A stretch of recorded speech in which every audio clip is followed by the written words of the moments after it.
Hello learners, I hope you all are doing good. This is second part of ruling the countryside, and in this part we are going to see what are the alternative systems which East India Company has introduced of permanent settlement. So till now the East India Company know that they are not able to or going to generate a more revenue out of that system.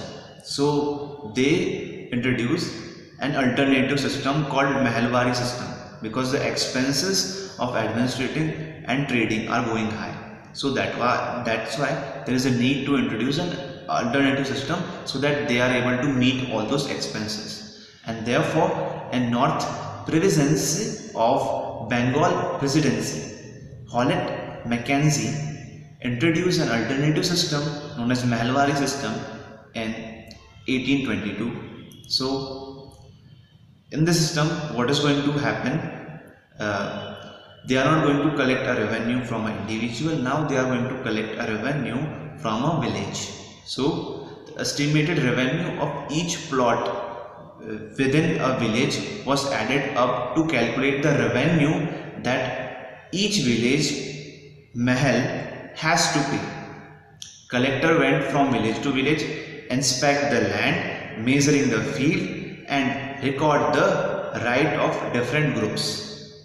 Amount to be revised periodically and not permanently fixed in that system.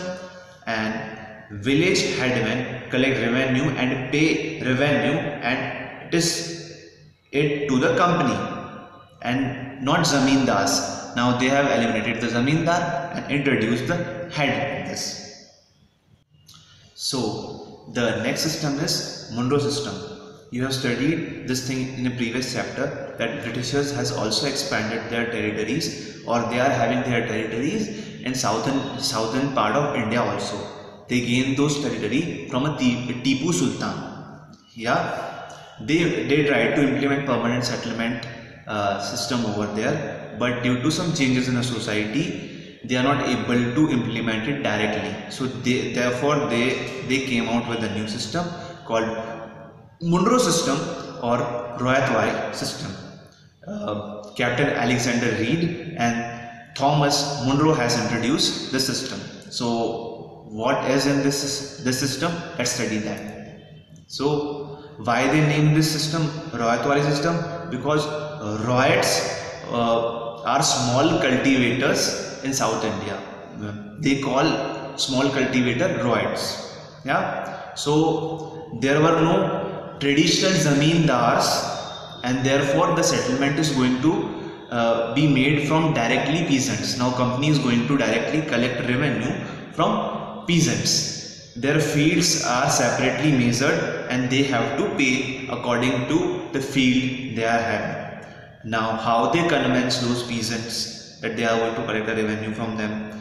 Now they tell those peasants that we are going to work as a parental father figure for you, and if you are having any problem, we are going to sort out those problems, and therefore we are collecting revenue from you people.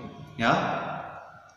So the next thing which happened is they have introduced all this system, but all things are not going well.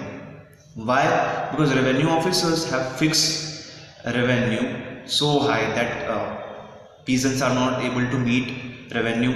Many villages have become deserts, and optimistic officers have think that this system will make peasant rich enterprising farmer. But reverse has happened. Only company gain from those revenue. The peasants are not able to gain anything from company. So we are ending this video here. We are going to study further things in detail in next video. Thank you. See you in the next video.